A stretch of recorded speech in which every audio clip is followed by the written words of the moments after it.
Aquí comienza Desde el Fagot, un programa donde el fagot es el protagonista. Charlas con músicos y músicas, perspectivas y experiencias sobre el instrumento. Idea y conducción, Ezequiel Feingersch. Realización audiovisual, Tomás Bravo Sternberg y Federico Bravo.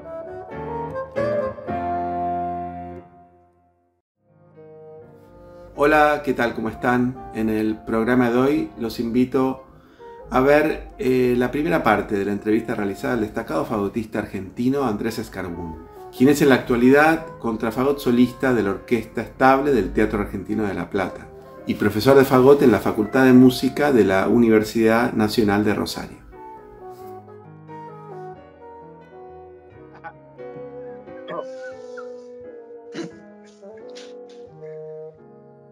¿Qué hacemos? Grabamos. ¿Empezamos? Empecemos. ¿Tenés? Todo el espíritu. Ubicanos un poco de qué parte de Sudáfrica sos. Bueno, mi nombre es Andrés. Yo nací en Burundi. No, digo, por favor. Dale, boludo.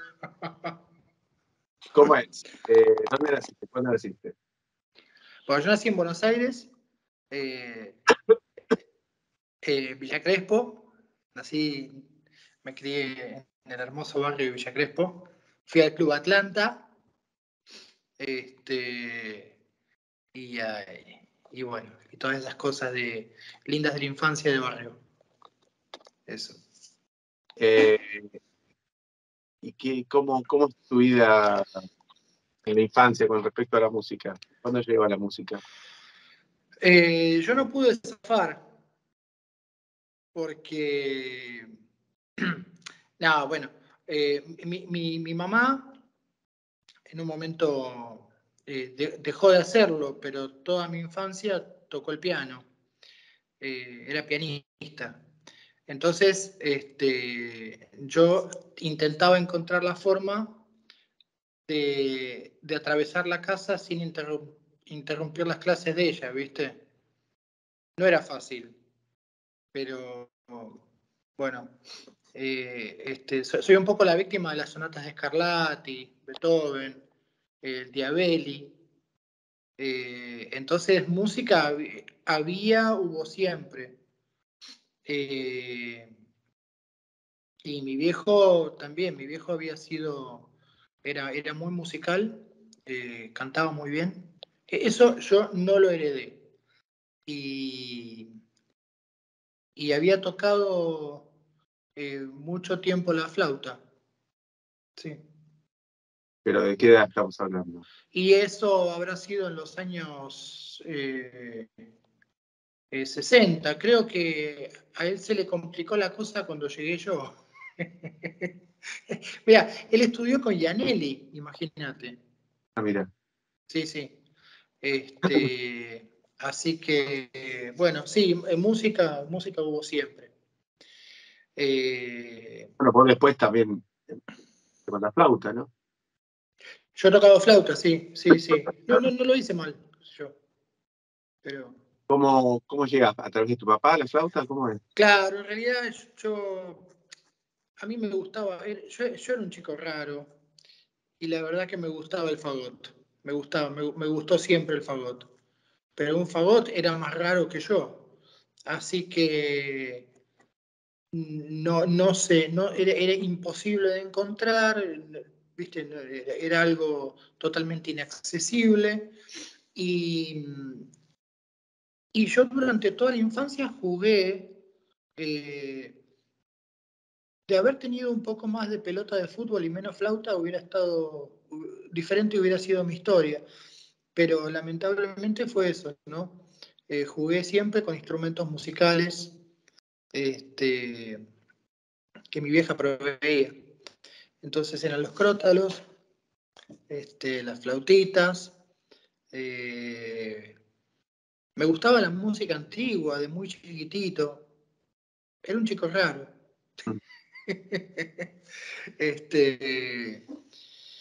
Y entonces, bueno, una cosa lleva a la otra, tocaba flautas dulces y participaba de consorts y todo eso, y bueno, y un buen día mi viejo me regaló su flauta.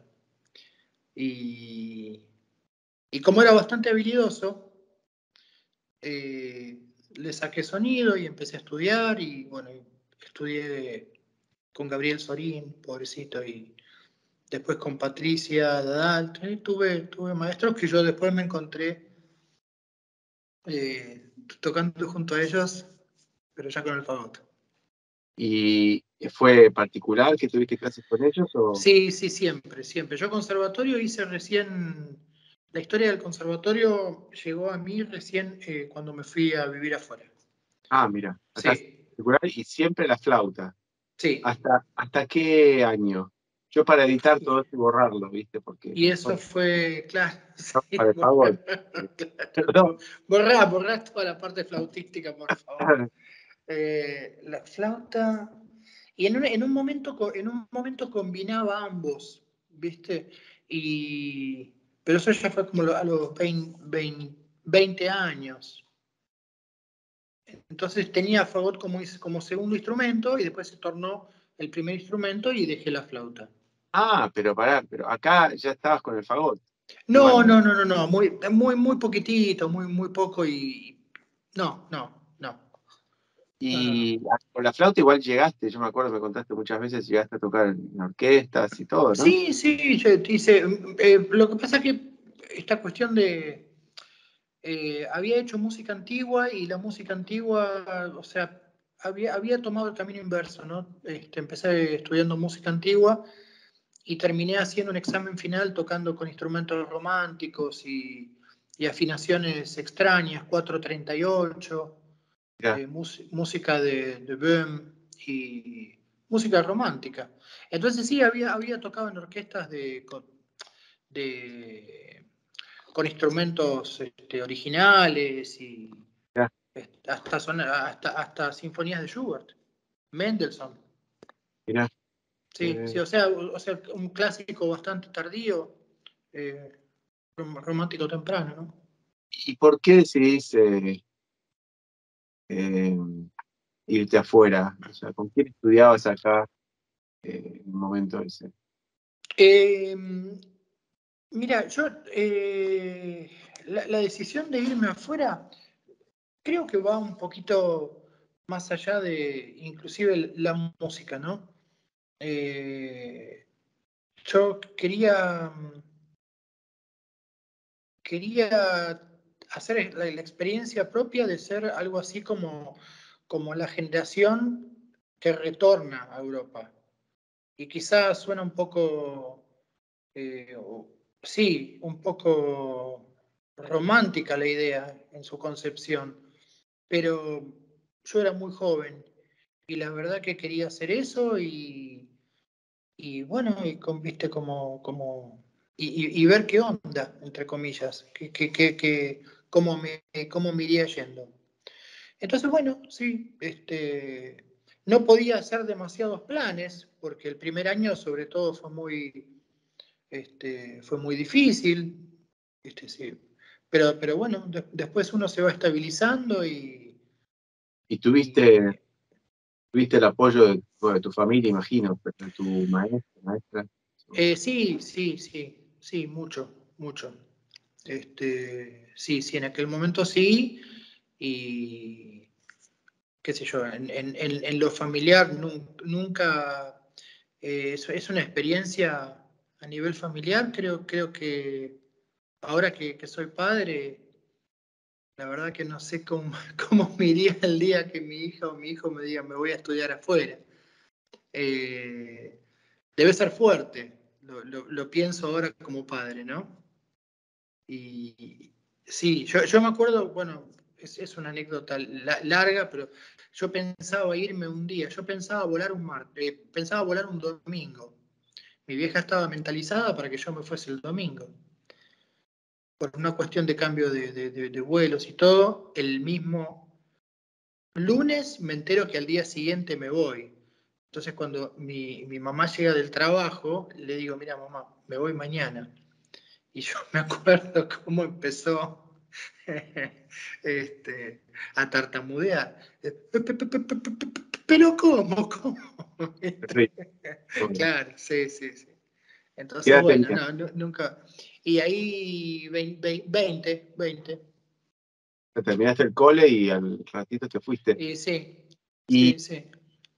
y con la flauta, te ibas más allá de la idea romántica, vos tenías esa curiosidad, imagino, también de seguir investigando musicalmente. Holanda, en aquel momento Holanda era la meca de la música antigua, ¿no? Estaban todos los maestros con los que uno quisiera, desde acá, uno tiene que también situarse en un mundo de los comienzos de Internet. Internet para mí me era desconocido. ¿Qué año era? ¿Qué año? ¿94? ¿Qué era? 93. 93. 93. Entonces, se estaba desarrollando Internet, era una gran novedad, yo no lo conocía. Entonces todo lo que uno recibía eran los primeros CDs. Y todos los maestros con los que uno quería, los veía ahí en la tapa de los discos, estaban en Holanda y específicamente en La Haya. Entonces, bueno, ese era mi objetivo y bueno, fue ahí que estudié.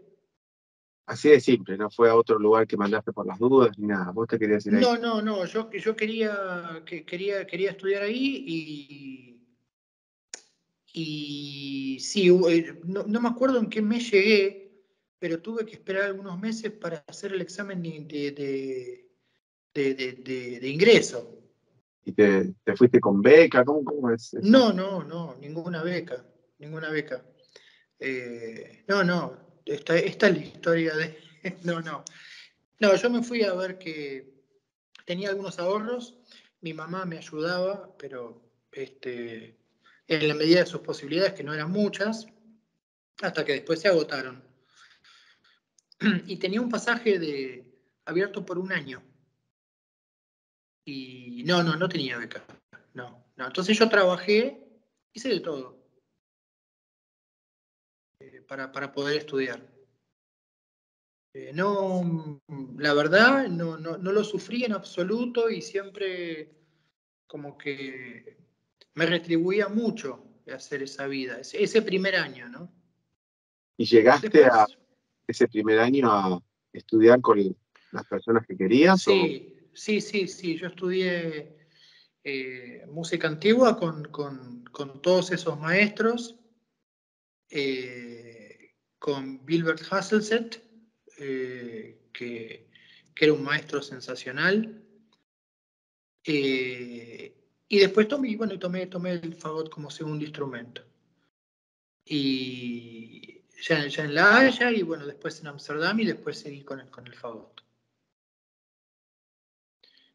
te fuiste con la flauta, llegás, haces los estudios de flauta, ¿y cuándo viene el quiebre tuyo, hasta emocional, te diría, para cambiar de instrumento? Debe ser muy fuerte. No, vos sabés que no lo hubo. Yo llegué inclusive a recibirme hice el diploma en un Flauta. examen final de flauta, sí. Y ya en ese momento ya estaba combinando con el fagot y encontraba mucho más afinidad con el fagot que con la flauta. No entiendo cómo pude hacer para combinarlo. Yo hace un par de años le pedí una flauta prestada a un compañero de la orquesta y era un desastre atómico, no me salía nada, absolutamente nada. ¿Y Eh, qué te llevó a querer tocar el fagot? O sea, porque se dio justo allá, o sea, acá no se dio, no se llegó a dar. yo creo que también era un poco, sobre todo, eso de que afuera hay más posibilidades, ya no era algo inaccesible, el conservatorio me daba todas las facilidades para hacerlo, entonces, bueno, y con una ambición muy sana, porque dije, bueno, voy a hacer lo que yo quería hacer en la infancia y, y por un placer sin ningún tipo de ambición, pura y exclusivamente por placer. Nunca lo perdí. Llegaste a La Haya con una meta de volver y después no volviste, o nunca tenías idea de si volvías o no. ¿De volver a Argentina? Claro. Yo coqueteaba un poco con la idea de volver. Buscaba, sobre todo ese primer año, buscaba excusas para volver. Pensaba algún tipo de, bueno, si voy y toco un par de conciertos y después me vuelvo. Y el destino no quiso que saliera nada de eso. Y de hecho me retuvo allá por 3 años y medio, que fue el tiempo que pasó hasta que pude volver por primera vez. Estuviste un periodo sin volver. Sí, bastante. Sí, 3 años y medio. No es mucho, pero se sintió como si fuera mucho realmente, sí. Mucho tiempo. Sí. Habían pasado también muchas cosas, así que. Sobre todo que el principio está lleno de novedades con respecto al tercer año, que ya parece que viviste Sí. más tiempo que 3, ¿no? Claro. Vos viste cómo es. Y más allá de en qué condiciones te vayas, el primer año siempre. Mira, yo tenía 2 amigos allá, ¿no? Que uno de ellos me explicaba que el primer año, no sé, yo cuento esto como por si alguno pudiese llegar a experimentar algo así. Y me decía, mira, parece como una pelotita china, ¿viste esas pelotitas chinas de goma que rebotan? Entonces, que centrar una pelota en un tubo que va descendiendo y la pelota va rebotando, tucu, hasta que después se centra y baja centrada, ¿no? Pero, porque el primer año sí, es una concatenación de rebotes y cosas difíciles, pero que tampoco a mí, por lo menos, me llevaron a hacer ningún acto de heroísmo. Más que alguna semanita que me pasé comiendo papas, qué sé yo, no sé, más que eso. Pero conocí la nieve, bueno, en fin. Claro. ¿Y el idioma lo tuviste que aprender apurado por la vejez y todo eso? Y el idioma, vuelvo al comienzo, yo he sido un chico raro. No, ¿sabes qué? Cuando empecé a planificar mi viaje a Holanda, me fui a la embajada de Holanda y le dije, yo quiero aprender holandés. Y había un señor, muy cascarrabia, me decía, ¿y para qué quiere aprender holandés? No, porque yo me voy a ir a estudiar. Bueno, entonces quiero la visa entonces usted necesita la visa de estudio. Bueno, todo una lista, me dio toda una vuelta para no darme ningún número. Finalmente accedí a una listita de nombres de gente que me pudiera enseñar el holandés. Me dice así, y di con una profe que tuve divina 6 meses antes de irme. Y aprendí bastante. De hecho, cuando llegué a Holanda, aquel profe con el que yo quería estudiar no lo podía creer, porque era una cosa súper rara. Este tipo llega de allá Y habla. y habla, y dentro de todo balbucea algo parecido al holandés. Entonces, ¿Quién fue tu maestro? ¿Me dijiste con quién fuiste? Wilbur Hasselset. Sí. Y, o sea que, claro, el tema del idioma no lo sufriste tanto. Parte de italiano. No. Bueno, después, viste, vos mismo lo habrás vivido, después lo vas mejorando. Bueno, mi estatus cambió y inclusive me mandaron a la escuela, entré en un programa de inmigración donde una de las obligaciones era hacer el curso de holandés y otras materias que era prácticamente repetir el secundario, pero en idioma holandés. Bien. Paralelo al conservatorio. Entonces, bueno, ahí es donde uno se saca la tapita, deja el cerebrito y pone otro cerebrito. Sí, sí, eso es intensivo. Sí. Llega el momento del fagot que, o sea, te recibís con la flauta, que es como un Sí. bachelor. Sí, se llamaba primera fase, pero bachelor, sí. ¿Pero conservatorio o universidad en ese entonces? Exactamente, sí, el conservatorio tiene un título universitario. Claro. Y entonces llega el fagot, continúo con el fagot, y hago clases. Bueno, tuve muchos maestros muy buenos, muy buenos. Se te interrumpe, ¿cómo? Estás hablando del fagot, ¿no? El fagot, sí, por supuesto. ¿Quién fue el primero? El primero estuve con Ronald Carten. El primero fue Peter Hasterland. Que era el solista de la orquesta de La Haya, justamente. Gran fagotista, enorme fagotista. Alumno de ¿sabes? Y él había tomado clases con Brian Pollard. Claro. Él era de esa generación. Entonces, yo creo que Brian Pollard para la generación de mis maestros fue como una suerte de inspirador, porque tanto para ellos como para todos los maestros que tuve después, y eran su fuente de información e inspiración, ¿no? Inclusive para Gustavo Núñez. Claro. Y después de Peter, ¿con quién?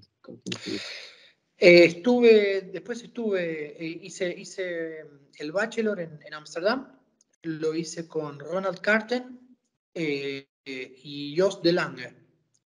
Era un programa muy bueno porque tenías clases con los dos. El primero era el primer fagot de la Concertgebouw, y junto con Gustavo, pero él era el otro solista de la Concertgebouw. Y Jos era el segundo fagot del Concertgebouw.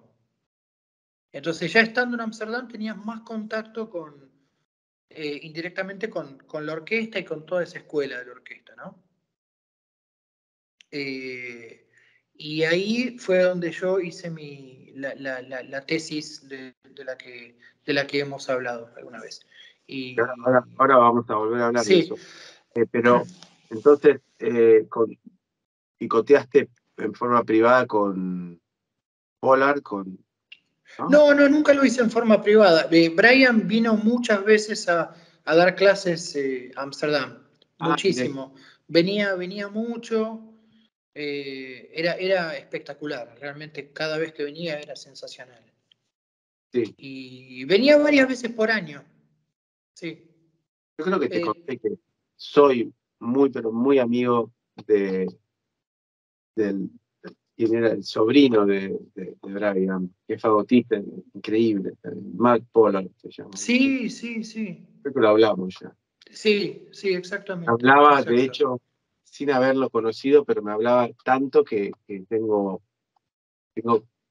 muchas anécdotas de Brian y claro.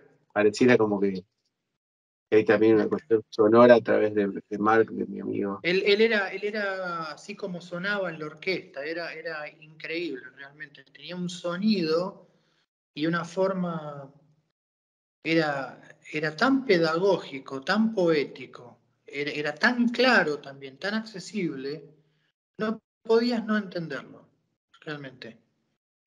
Y bueno, y así tocaba, ¿no? Así tocaba. El problema era que, como es, que es lo que suele pasar, mucha gente se compraba la camiseta, digamos, entre comillas, de Brian. Entonces, hacían lo mismo que él y le hizo a su fagot, le puso no sé cuántas llaves, adaptó el fagot. Y eso no le sirvió a todo el mundo, obviamente no. Entonces, sí, era un fenómeno aparte, Brian Pollard. Bueno, me parece, yo por lo menos es lo que percibí.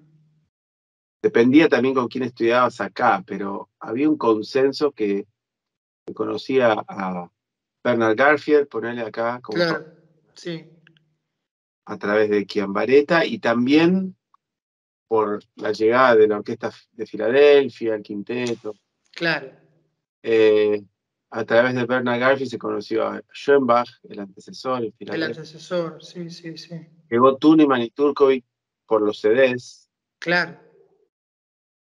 pero Roger, Bert Stingel y Brian Pollard no llegaban acá. Yo por No, lo menos no, no, decía, no.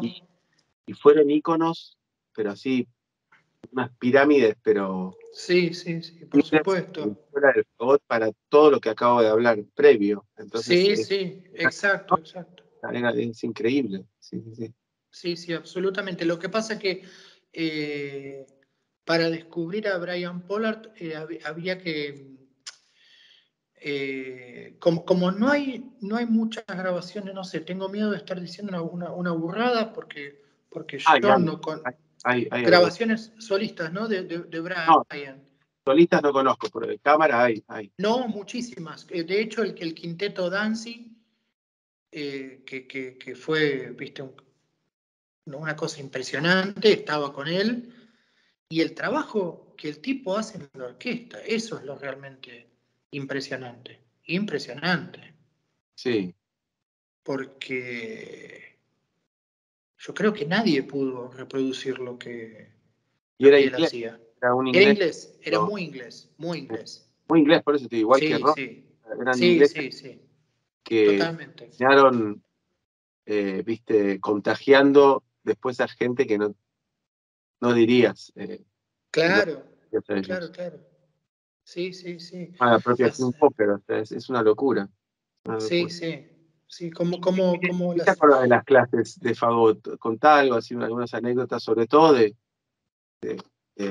bueno, nombrás a Gustavo, pues volvemos a Sí. Gustavo, ya lo conocemos más. Pero el resto de los profesores, contate algo. Eh, yo, mira, para empezar con Brian, porque era algo que te deja un sello toda la vida, él hacía unas asociaciones increíbles en la representación de imágenes, ¿no? Y eran perfectas.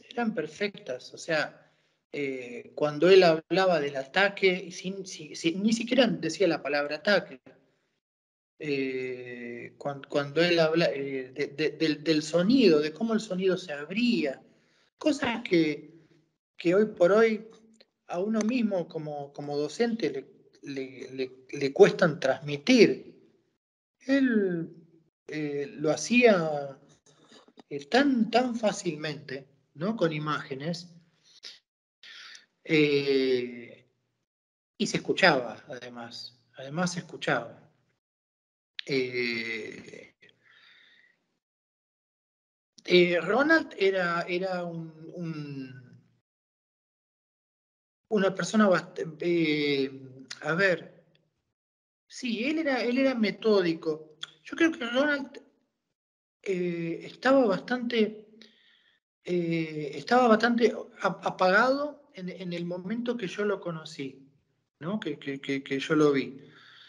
También era una posición difícil la que tenía, porque el otro solista de la orquesta del Concertgebouw, donde el principal es Gustavo Núñez.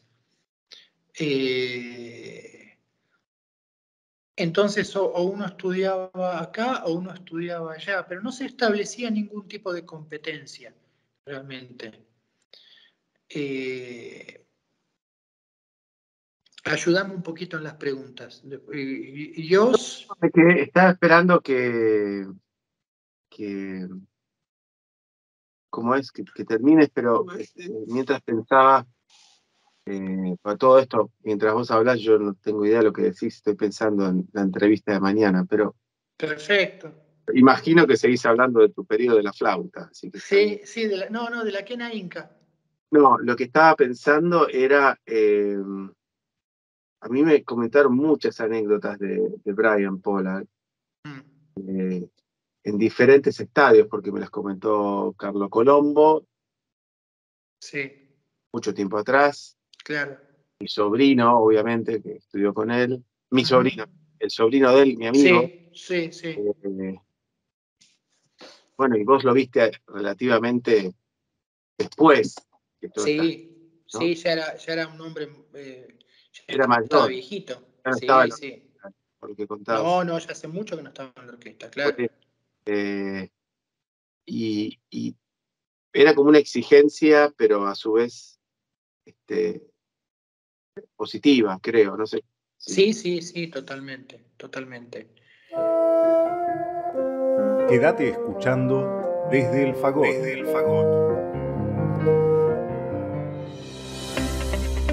Radio Damus, la radio del Damus. Música, debates, información, actualidad y humor. Llévanos a todos lados, bajate la aplicación y sé parte de este espacio. Radio Damus, nuestros sonidos.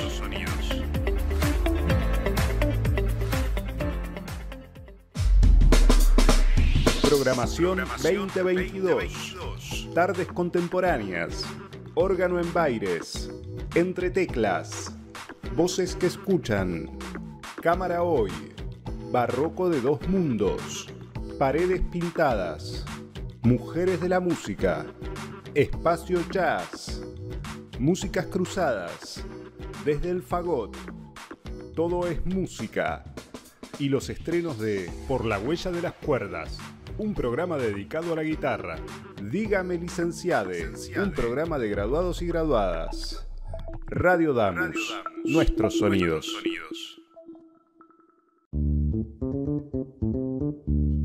Radio.damus.musica.ar, la radio TV en vivo, información de los programas y mucho más. Radio.damus.musica.ar.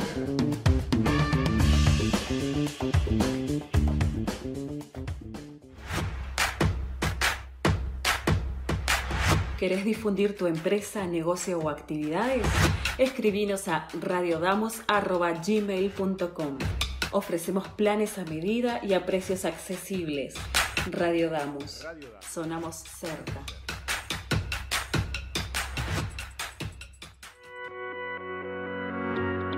Sumate a nuestra programación. La radio del Damus está abierta a propuestas. Si sos docente, no docente, estudiante, graduado o graduada del Damus, tenés tu lugar en la radio. El espacio es gratuito y te ayudamos a preparar tu programa. Escribinos a radiodamus@gmail.com o buscanos en Facebook e Instagram. Radio Damus, su radio.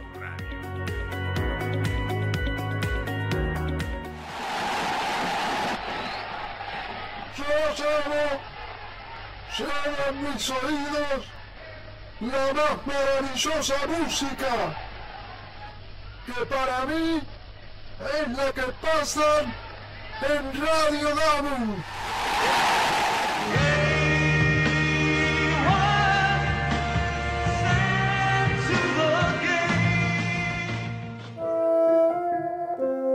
Seguimos con Desde el Fagot.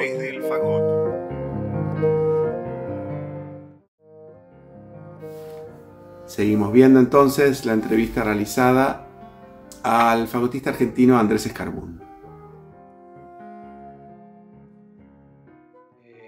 ¿Cómo fue? A mí porque nosotros nos conocimos cuando yo estaba volviendo, yo estaba en San Pablo, me lo acuerdo y lo cuento un segundo para ver. Y vos tocaste con Serstuc de Piernet, me acuerdo. Mirá. Y era flautista de acá a la China, como tocaba. Pero para bien, no lo digo peyorativamente, para bien, porque digo, el estadio de alumno de un fagot hubiese hecho, porque te condiciona el instrumento para que vayas por una dirección. Claro. Y vos ibas ya con todos los achacos de la flauta, entonces tocabas, firuleteabas todo, viste, de una forma que el fagot con esa mochila, pocos años con el instrumento, a eso voy. Claro. ¿Te costó la emisión? ¿Te costó la embocadura? No, creo que no, pero No sé si fue por eso. Yo cuando era muy chico también jugaba mucho con instrumentos antiguos. Algunos de ellos tenían doble caña. Entonces, no me costó. No me costó. ¿Y agarraste con los métodos tradicionales o como te ibas tanteando por saber ya? No. Con los métodos muy tradicionales había uno que eran en Holanda, que era holandés, creo que se llamaba Sunerí, no me acuerdo bien, pero era y después sí, el Weissenborn, Milde, y después los estudios. Lo que pasa es que yo tuve la suerte de tener mucho tiempo y muchas ganas. Vos me habías contado que hubo un momento que tenías que tocar la flauta porque tenías todo tu trabajo donde te mantenías freelance como flautista y no podías dejar todo porque te quedabas en banda y entonces hubo un momento que hacías los dos, ¿puede ser? La verdad que no Imagino que sé. trabajo y contacto como flautista en las orquestas freelance, de golpe Sí. el fagot. No, lo que pasa es que yo en un momento la flauta la fui como dejando, ¿no? Hacía trabajo esporádico con música clásica en flauta, con música clásica, instrumentos clásicos me refiero. Llegaste a tocar, a trabajar con clases con Jacques Zoom, el flautista. A él lo conocí, hice clases también. ¿También? Sí. Ah. Pero más que flauta moderna, yo estaba enfocado en la parte de la música antigua, pero que es muy amplia ya, porque empezás con la música barroca hasta la música romántica. Claro. Entonces, de las últimas cosas que hice, tocaba bastante seguido en una orquesta alemana que ellos tocaban el periodo, o sea, la música, según el periodo que tocaran, era el instrumento que ellos tocaban, ¿viste? Claro. Era una locura aquello, una locura. Entonces yo fui para un par de proyectos que eran de música clásica en 430. ¿Y con el fagot incursionaste con el barroco y el clásico? No lo hice seriamente porque tuve un instrumento barroco y rápidamente me di cuenta que para hacerlo había que hacerlo muy bien y dedicarle mucho tiempo. Y yo estaba muy metido con el instrumento moderno y estaba muy enganchado estudiando el fagot moderno. Entonces sí, tuve instrumento, pero no le di mucha atención. No. Cuando te recibís, me acuerdo, porque enviaste invitación y grabación, no me acuerdo. Mirá, qué memoria. El Mozart, ¿puede ser? Mozart, no. Yo toqué, hice un programa de muchísima música de cámara con cuerdas. Hice hasta inclusive un arreglo de Piazzolla. Hice 2 obras con piano y el sexteto de Poulenc. Ya ni me acuerdo. Pero el Mozart no. Capaz que te lo mandé en alguna grabación posterior o algo. Estaba confundido, pero me acuerdo de la invitación. Te recibís y ¿cuántos años te demoraste para recibirte? ¿Cuánto estudiaste? Y estuve 5 años. 5 Es años. poco, ¿no? Claro, hice 5 años para hacer o sea, los 4 años del bachelor. Después hice los 2 años de la maestría.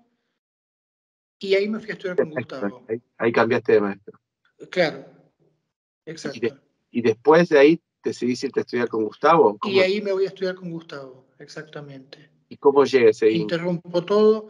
Ese vínculo llega porque, ¿cómo fue? Creo que el mismo Jos de Lange dice, ¿cómo no lo conoces a Gustavo, que es de Uruguay, que bueno, nos puso en contacto y bueno, Gustavo, con esa generosidad, ¿viste? Nos conocimos y nos hicimos muy amigos y terminé estudiando con él. ¿Cuánto tiempo estudiaste con Gustavo? Y con él estuve como 4 años más. 4 años más. Ya después hacía mis clases en Düsseldorf, en el conservatorio, donde él daba clase de colado, me llevaba, y ya participaba como uno más, porque conocía toda la clase, y eso fue sensacional, sensacional. Entonces estuve 4 o 5 años tomando clases con él. Sí, espectacular. ¿Y qué nos puedes contar de una clase con Gustavo? Y Gustavo, la verdad que o sea, él es un tipo que tiene una escuela muy definida, ¿no? Tiene una forma de tocar, es tan bueno lo que él hace. Bueno, a mí me gusta, ¿no? Que es tan claro que es como que es como una ola de entusiasmo, ¿viste? Entusiasma y la verdad que era una motivación permanente, ¿no? Era buenísimo, buenísimo. Una energía increíble, increíble.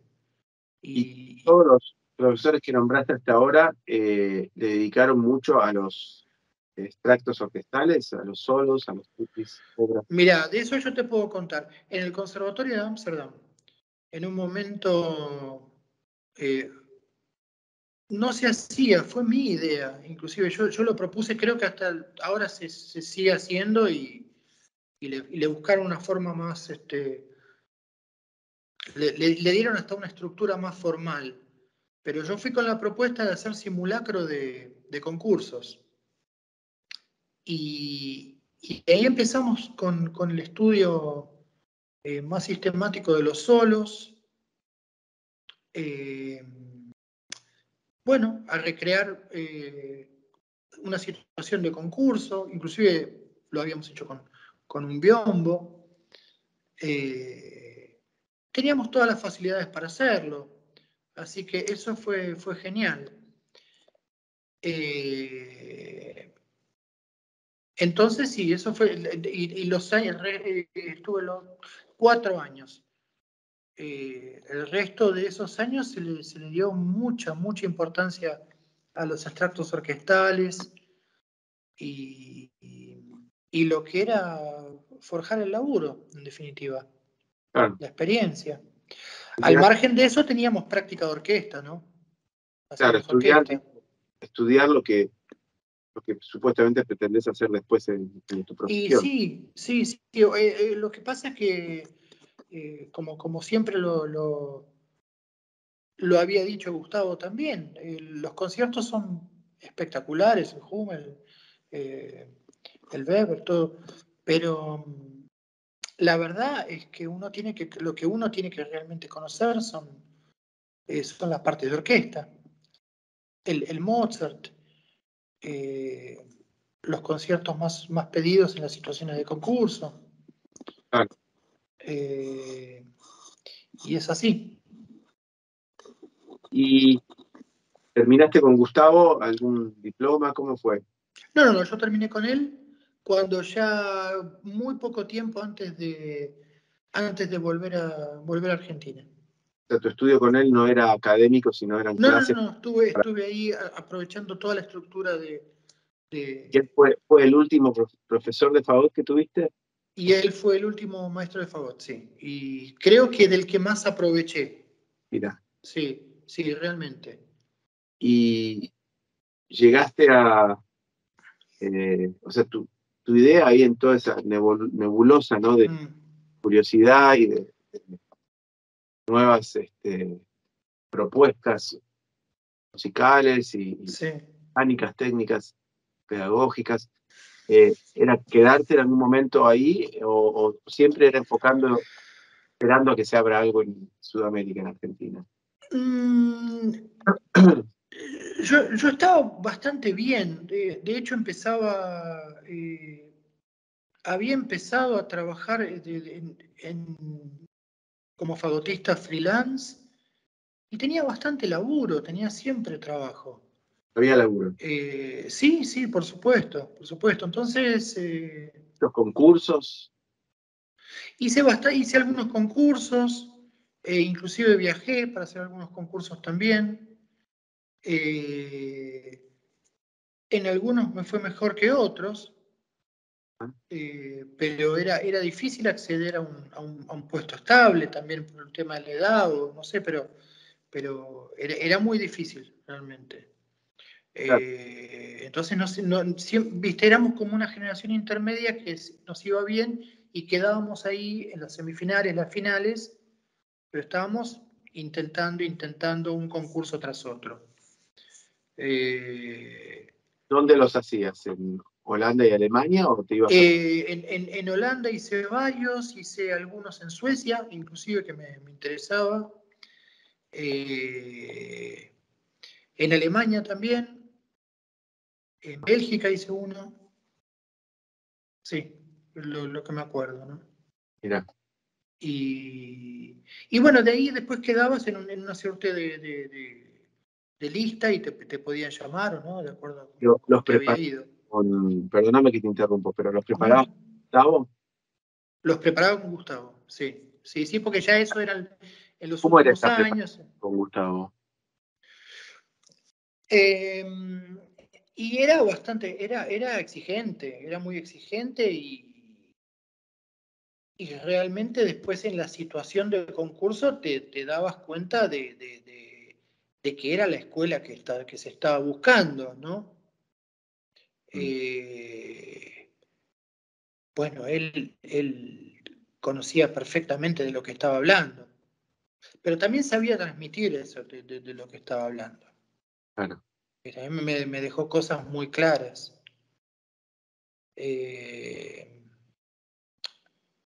Sí, toda la concepción de hacer un concurso, ¿no? Es una situación de competencia medio contradictoria a la música, si se quiere, pero bueno, Claro. es lo que hay, es lo que hay. Sí, sería como lo que era para nosotros en los 90 el TOEFL, para Claro, hablar inglés. exactamente, exacto. Sí. Sí. Quedabas para... Sí, es complejo, ¿viste? Yo creo que o ya cambió y no me di cuenta, porque también una buena década de vuelta acá en Argentina. Sí. O cambiará mucho tiempo más. Todavía en los concursos del teatro que yo hice, 3 prácticamente seguidos, Sí. en 4 años hice 3, era lectura. Claro. ¿Entendés? Claro. Y lectura, lo hablé con muchos colegas y amigos, ya no es para aburrir, pero está bueno también que quede plasmado te diría, la locura que significa para la cabeza de uno que digan lectura cuando vos en el fondo estuviste estudiando años, horas y horas y horas. Sí. Ese extracto orquestal de 4 compases. Totalmente. Vos sepas que en el fondo digas, pero ¿cómo es esto? ¿Me están minimizando ese trabajo al decir lectura? ¿O no saben tal vez que necesita tanto trabajo? ¿O cuál es el mensaje subliminal de toda esta lectura, entre comillas? Exacto. Sí. Que lamentablemente Sí. no ganás porque toques bien o mal. Lo hablaba también con Gustavo Núñez. Es explicación que le pongas algo que el otro no lo hizo. Claro. Entonces queda pero demasiado evidente, ¿viste? Porque Exacto. de lectura fija no tiene nada, nunca lo tuvo. No, por supuesto. Pero además es parte, eso que decís, sí, y es parte de una cuestión muy compleja que es un poco como la democracia, ¿no? Que sí, es el sistema existente. No sé si es el mejor, pero es el que el que mejor nos lleva. Y en los concursos, tal cual, no es que siempre gana el que luego mejor funciona. Claro. Hay muchos factores que después determinan el funcionamiento de una persona en un grupo, o cómo, no sé si ese concurso, que probablemente sean entre 15 minutos y una hora en el mejor de los casos y con la mejor de las suertes, te den el espacio para demostrar todo lo que tenés para brindarle a esa orquesta a la que vas a concursar. Pero un concurso, lo que vos tocás, en definitiva, si llegás a la final, que da lo mismo si lo ganas o no, digo, es lo que tocó, lo máximo que podés tocar, no llegás a los 10 minutos. Exacto, sí, además eso. Haber Sí. tocado, digo, tocás 3 minutos en Mozart y después son solos que no llegan son solos de segundos cada uno. Sí, por eso. No sé qué otro sistema, yo lo pensé bastante, en qué otro sistema, bueno, en Inglaterra tienen sistema de trials, ¿no? Claro. Donde luego están un buen tiempo probando gente, y creo que es lo más cercano a lo que a mí me gusta, porque dejás de desarrollar esa persona en el contexto, en el entorno de ese laburo. Le falta, yo no estoy de acuerdo con el concurso, ya lo hablamos 1000 veces. Es difícil, sí. No es para hacer este espacio de hablar de eso, pero digamos que lo digo con la propiedad de haber perdido muchos y ganado otros. Sí, claro. Lo digo habiendo desistido de participar de entrada. Claro. Y lo digo como docente y tocando en el teatro. El curso no funciona, efectivamente, porque el comportamiento de una orquesta es completamente, no es vacía la palabra, pero es incompleto. Entonces, nos están eligiendo a base de algo que igual no termina de ser 100% lo que tal vez necesite esa orquesta. Sí, tal cual. Y bueno, después está el hecho de que seas bueno o malo a la hora de concursar. Yo ya te puedo decir que es un desastre concursando. Y así todo, gané 3 seguidos, pero lo contaré en algún momento de una forma especial. Si no, es como una especie de tiro al aire, de un hámster corriendo. Y eso para claro. Ahora, en los conciertos, igual lo sabes bien, pues tocamos, y ahora vamos a hablar de tu participación con la orquesta de Justus. Llenás como si hubieses ganado todas las finales. ¿Entendés? Claro. También entonces, no. Lo que pasa es que también yo no encuentro otra forma, porque realmente lo pienso. ¿Qué otra forma hay de forjar la experiencia? Porque tal vez todo eso te suma la experiencia. Entonces después cuando vas a trabajar, digamos, ¿cuántas veces tenés que haber perdido para poder ganar un concurso? Muchas. Claro. Creo que de las veces que me fue bien en un concurso, no aprendí nada. No sé. O sea, sí, buenísimo porque tengo un trabajo. Pero donde más aprendí fue en las veces que no me fue bien. Claro, vas acumulando y está. Todavía me pasa esto, ahora pasó esto. El aire acondicionado. Claro. Sí. Me olvidé de cortarme la uña, no sé, cualquier cosa, pero... Escuché al que estaba detrás de la puerta antes de salir, error, mil problemas. Sí. ¿Cómo? No te escuché. Claro, viste, el escuchar quién está tocando antes que vos es el bueno, error. eso es que es material para escribir libros, ¿no? Claro. Sobre eso. Yo me acuerdo, mirá, fui una vez subestimé muchísimo la situación.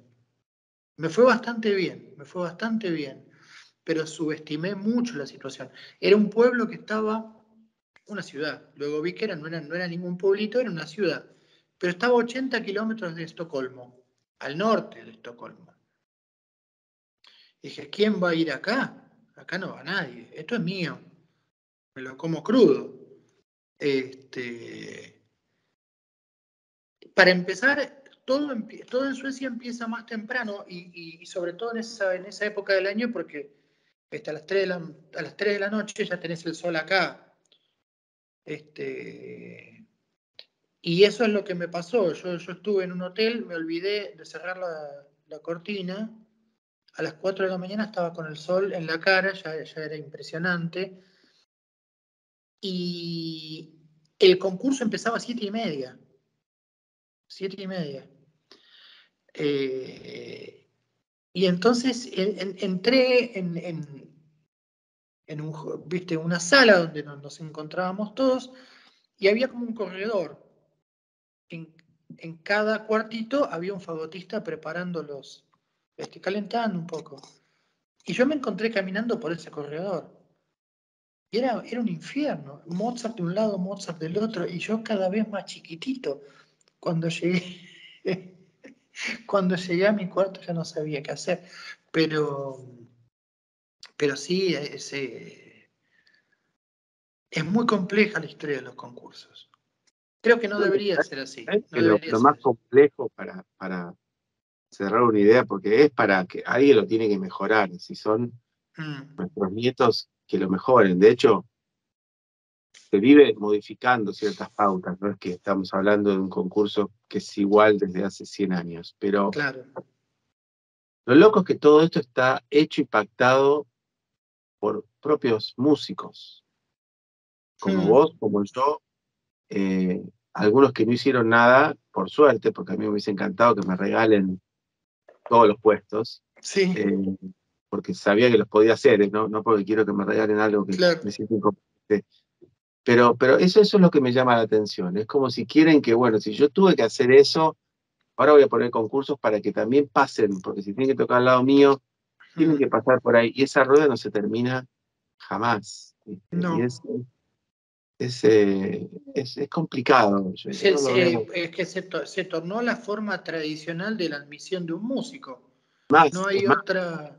Psicológicamente estás dejando afuera parte, no diría la mayoría, pero la gran parte de la gente más sensible, vulnerable y que después terminan siendo lo que uno necesita cuando quiere escuchar pero voy a decir canción por ir a lo sí, tal cual. transparente e ingenuo de lo que es la música, ¿no? Sí, absolutamente. Pero yo creo que es una contradicción en términos de la cuestión competitiva y musical. Es un oxímoron, no se puede, no. Una cosa no se puede asociar a la otra. Sí. Llegamos así al final de nuestro programa de hoy. Espero que lo hayan disfrutado tanto como yo. Mis agradecimientos como siempre por el excelentísimo trabajo técnico y de edición a Gonzalo Rodríguez y Tomás Bravo. Hasta pronto, muchísimas gracias. Esto fue Desde el Fagot. Idea y conducción, Ezequiel Feingersch. Realización audiovisual, Tomás Bravo Sternberg y Federico Bravo. Radio Damus. Nuestros sonidos.